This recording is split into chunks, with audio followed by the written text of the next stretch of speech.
Okay, Assalamualaikum. Dalam video kali ini saya akan ajar macam mana untuk menambah ahli baru.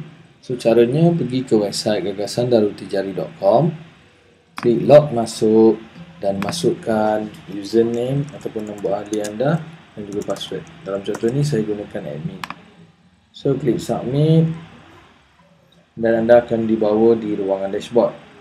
So akan ada beberapa laporan lah. Laporan jualan bulan ini, level anda, commission dan komisen suruhan. So untuk tambah perantis, klik perantis. Okey, sebelum anda tambah perantis, anda boleh lihat senarai perantis. Okey, dalam contoh ini admin Datuk Rosli, Ramzan dan Ziad. Okey, katakan kita nak tambah perantis baru. So klik tambah perantis. Kita katakan okey, yang tak ada datin, okey, datin belum. So masukkan nombor ahli Datuk Rosli. Okey, masukkan nombor yang betul supaya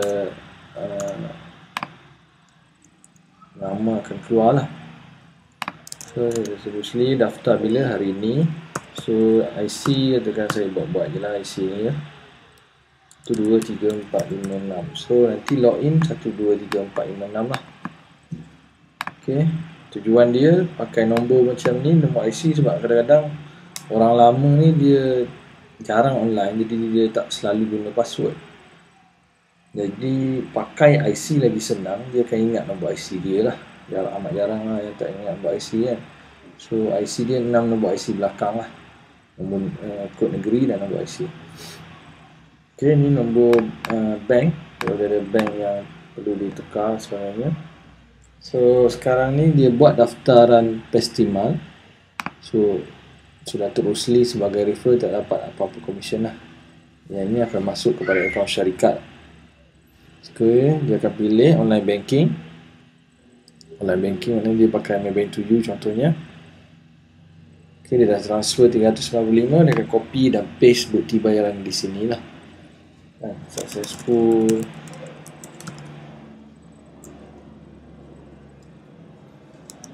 Ataupun kalau dia pakai cash on COD, dia datang ke kelas, isi borang, so itu COD lah. Successful, reference number. Ok, yang ni ada reference number dan sebagainya lah untuk pihak syarikat atau pihak pesima semak nanti. Reference number ni betul ke dia buat bayaran kan? So kita tekan submit.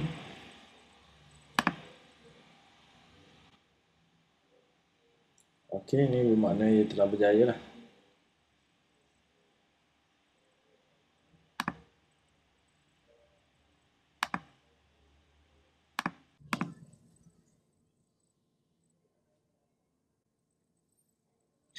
Jadi bila dah berjaya akan ada satu notifikasi baru lah. Nanti saya akan betulkan ke bawah ni biar ke tengah.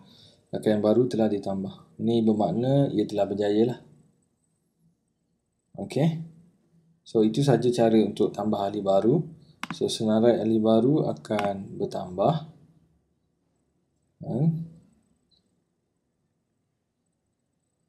So itu je lah.